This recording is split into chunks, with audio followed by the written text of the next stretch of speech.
Alright guys, welcome back to Strong Successful Male. So for today, I'm going to go over two different articles dealing with the subject of very picky girls when it comes to dating.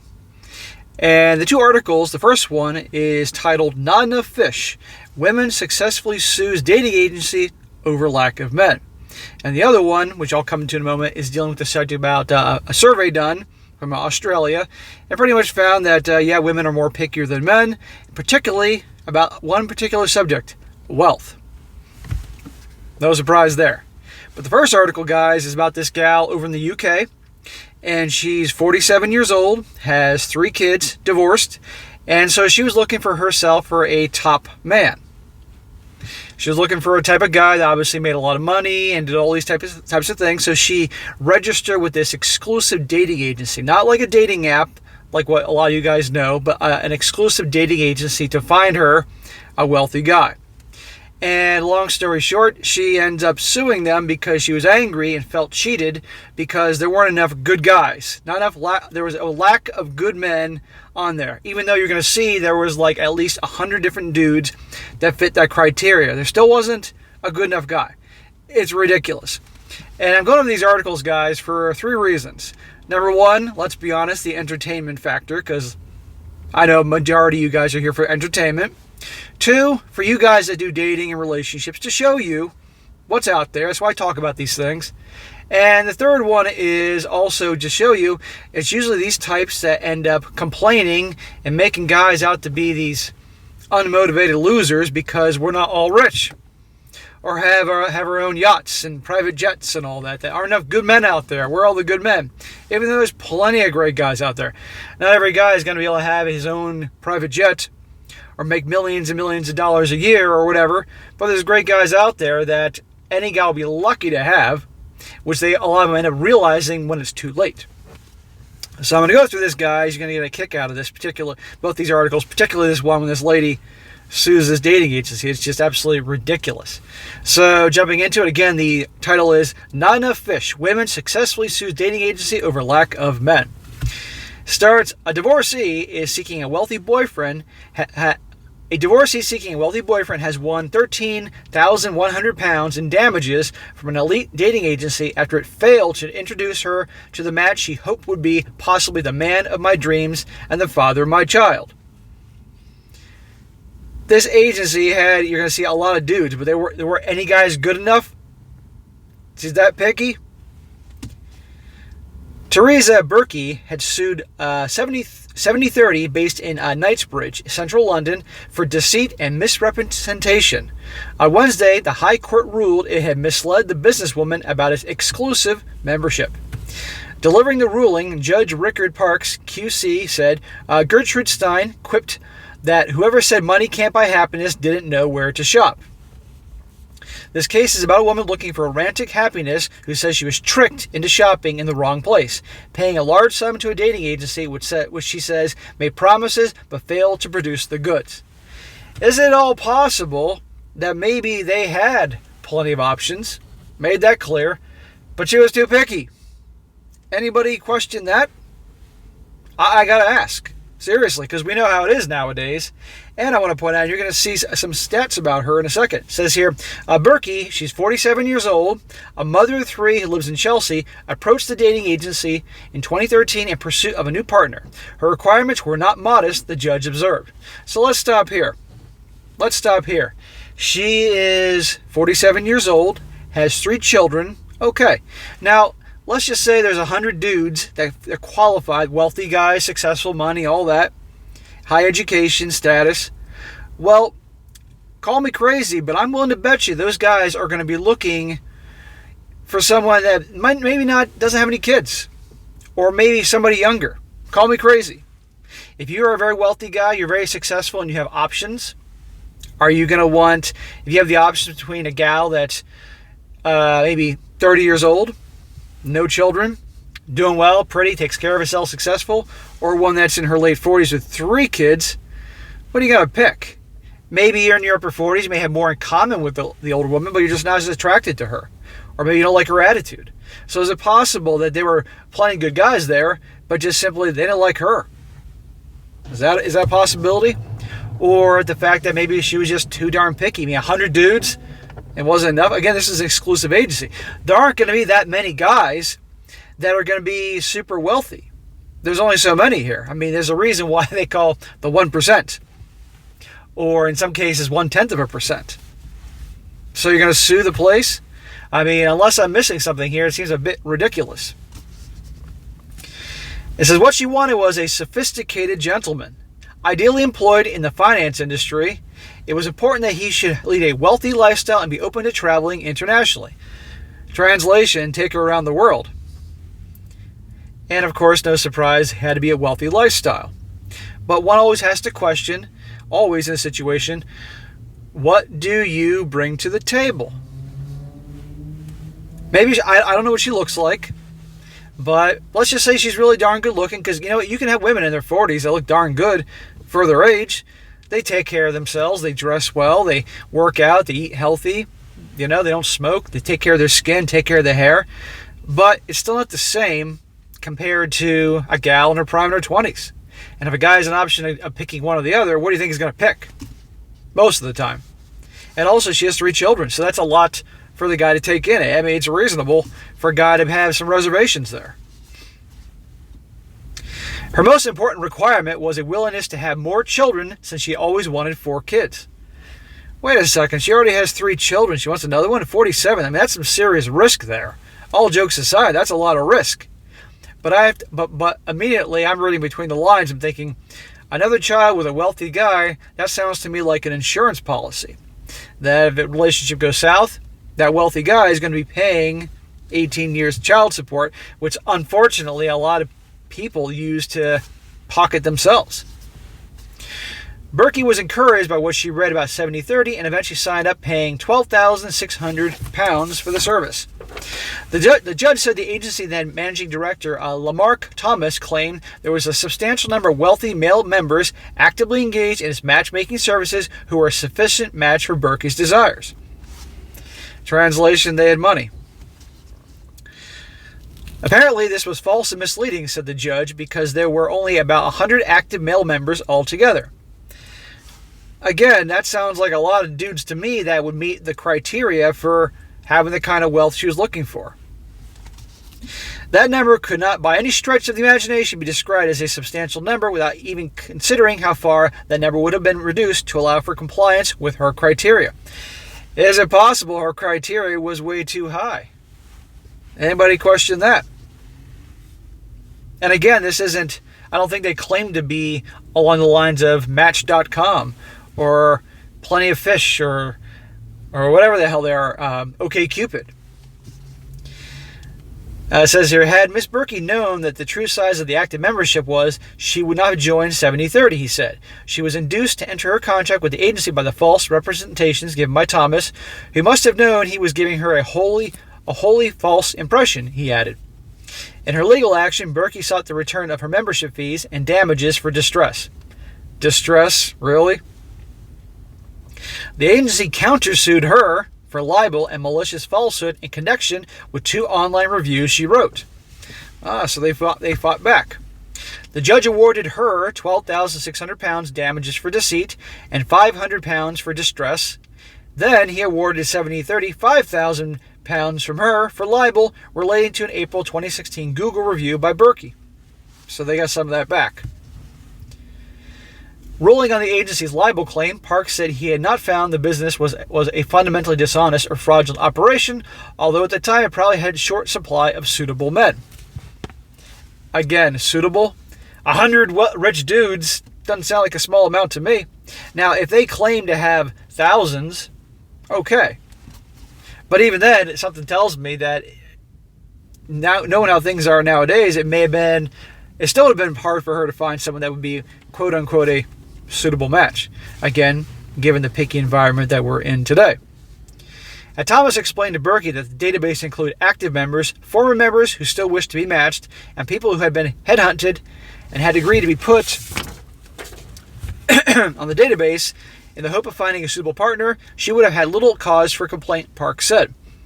Susie Ambrose, the founder and company director of 70/30, said Berkey had joined with lofty and unrealistic expectations of how many men should be introduced to throughout the agency.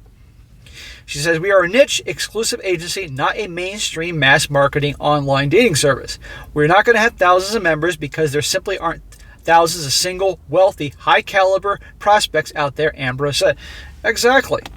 Again, there's a reason why that class is referred to as the 1%, or in some cases, the 0.5%, in terms of wealth, status, and so on and so forth. She added, by her own admission in court, that Ms. Berkey never read the terms and conditions. Ms. Berkey was found to have libeled 70-30, as the judge said we had sourced excellent matches for her. Therefore, her remarks about us being non-reputable and fraudulent company were deemed untrue and entirely without foundation. Yeah, and that way the judge then gave the £5,000 right back to them for that thing, and I think that was certainly warranted. Now, I gotta say this real quick before I get into the next article here. Again, one asks, because I forgot to mention at the beginning, where does all this pickiness come from? Well, it comes from a lot of areas. One, absolutely without a shadow of a doubt, is thanks to social media and dating apps. Nowadays, you got your average gals that are okay looking, not hot, but certainly not ugly. And they put themselves on Instagram and other social media, put their pictures up there, and they'll get bombarded with attention from guys all over the world.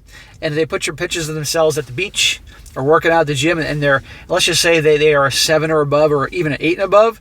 They get bombarded from attention from guys all over the world. It gives you the serious boost to your ego and start getting an attitude about it. I mean, you know I'm right. And then there's all the attention that the gals get on the dating apps, bombarded with messages and emails from guys saying there's plenty of things you can imagine. Again, that develops the attitude that's just like, next, next, next. I mean, so a good-looking girl has options not just locally, but all over the world she's getting attention. So that's where a lot of this comes from. And, of course, thanks to the feminist movement saying you deserve everything, right? I mean, it's a lot like, and it's so difficult, these girls just simply can't make up their minds because it's always like the next prospect, the next prospect, the next prospect, you know? Until eventually one day, it's like, oh shit, I'm 35, I'm not getting that much attention anymore. Where are all the good men? They don't want me anymore. Boo-hoo. I mean, it's a lot like, I'm sure many of you guys have had experience where when you're little kids, when I was a little kid in the early 80s, if I wanted to watch something on TV, I turned on the TV. And we only had so many channels, so I could always find something to watch. It was no big deal. Nowadays, you sit in front of the TV, turn it on, and you got all the options, hundreds of channels. It can take 25 minutes to figure out what you want. Next, next, next, next, trying to find the best thing. It's a lot like that. With so many options out there, can't make up their minds, too picky, and then later on crying and singing the blues and all that. You know, it really is a lot like that. Now, going into article number 2, showing that, guess what? The gals are picky and pickier than men, and wait till you see it was the most important thing. This comes from Australia, and the title is Proof that Picky Women Are More Demanding Than Men in Assessing a Romantic Partner. And yes, they place more importance on, wait for it, wealth. Remember, that's the top area for the gals, when for us, let's be honest, if we're, it's looks and body type. Except, God forbid, we are actually admit that, then we're the bad guys. It starts off, the anecdotal evidence has long suggested that women are more picky than men when choosing a partner, and now a scientific study has confirmed it.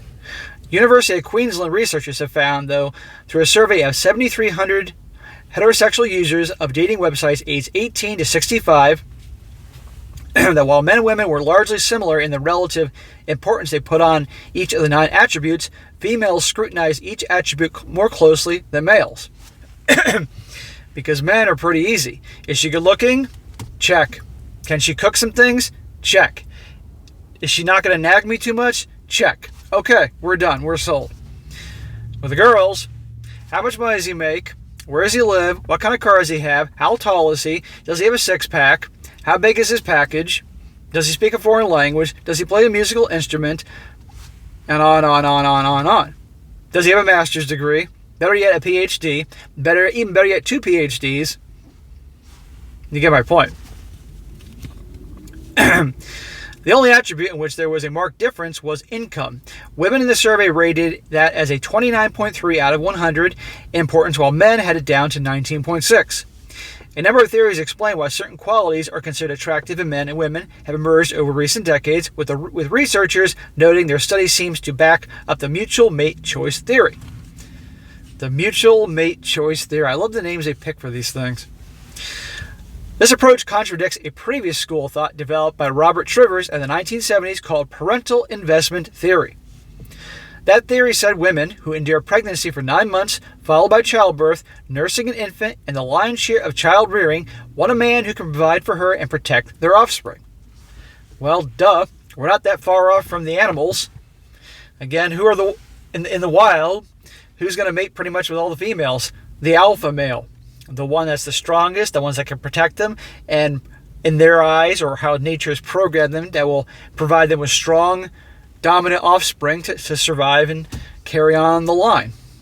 It's a lot like this. And see, now you can have guys that are extremely wealthy guys, but believe me, are a bunch of dorks. I mean, we have founders and owners of the biggest companies in the world that are unbelievably rich. And I'm sure you guys can think of a few, but they're complete dorks. And you see them go through wife after wife all the time because they may be powerhouses in business, but when it comes to the opposite sex, they are a doormat. So they may have the money and they may have the leadership skills, but in terms of other areas, just, you know. Meanwhile, a guy who's flipping burgers at Burger King is in many ways more of an alpha than some of these dudes, at least with the opposite sex. But anyhow, males, however, tend to favor women who show qualities indicating any potential children will be healthy, with physical manifestations such as shapely bodies and feminine facial features. Translation, we're visual creatures, as I talk about all the time. Looks. It sounds shallow, but then again, that's how we are. It's how nature designed us to be. Then again, with the gals, they're looking for a guy that obviously can provide, and that's their shallow area. We call them shallow, they call us shallow for our things, but it's how we were wired. By contrast, the mutual mate choice theory suggests men and women essentially desire the same qualities in a partner, but place varying emphasis on them at different life stages. The researchers said their study seems to back this up, showing that what people find attractive varies more by age than by gender. They even include a nod to the title of the famous 1992 book, Men Are From Mars, Women Are From Venus. If men are from Mars, it appears women are too. The study's lead author, Stephen White, however the hell you pronounce that, Deputy Director, Centre for Behavioral Economics, Science and Technology, Queensland University of Technology, said, survey participants in the study titled Sex Differences in Sexual Attraction for Aesthetics, Resources, and Personality across age were asked to fill in the questionnaire. They had to rate on a scale of 0 to 100 the importance they placed on 9 specific traits when looking for a significant other. The traits were grouped into 3 categories, the first being aesthetics, which include age, attractiveness, and physical build. Well, that's going to be guaranteed the main area for guys. Age, attractiveness, and physical looks, body. Now, don't get me wrong, you can have a gal that is amazing looking, young, fertile, if you will, great body, great face, but if she is dumb as a post, or has bad attitude, or many other things, doesn't make it ever how good looking she is. I wouldn't touch her with a 100-meter pole. Some guys would, but not me. And I think a lot of guys are like that. In this category, women place a significant greater emphasis on age, as men are more likely to chase a younger partner as well as one their own age. While attractiveness and physical build were the only traits in the study which men, on average, were shown to value more, though only very slightly. I beg to differ on that. I think with men, the looks are way more important than this survey is saying here. The second category of resources include education, intelligence, and income. Now we're getting somewhere because, let's be honest here, education, that's the path to potentially making money. Intelligence, again, the path to making money. And income, making money. Women in the study were shown to place a much greater importance on each of these. Shocker. With the largest gaps being on intelligence and income. The flip side of this being men don't seem to be too concerned with these qualities. It's not a top priority for a lot of guys. Personally, I'm turned off by stupid women. I always have. But I've also found gals that are super educated, whether it's by them. Let me rephrase that. Let me take a step back. The ones that have multiple degrees, in my opinion, I don't care for. Because a lot of them have have a lot of a high and mighty attitude compared to those that they have a certain level of education, bachelor's degree, maybe even a master's, but have also become self-educated. I know it's different in their personality types, but the ones that have multiple degrees and all that, it's like, just don't talk to me. You think so highly of yourself, just go away.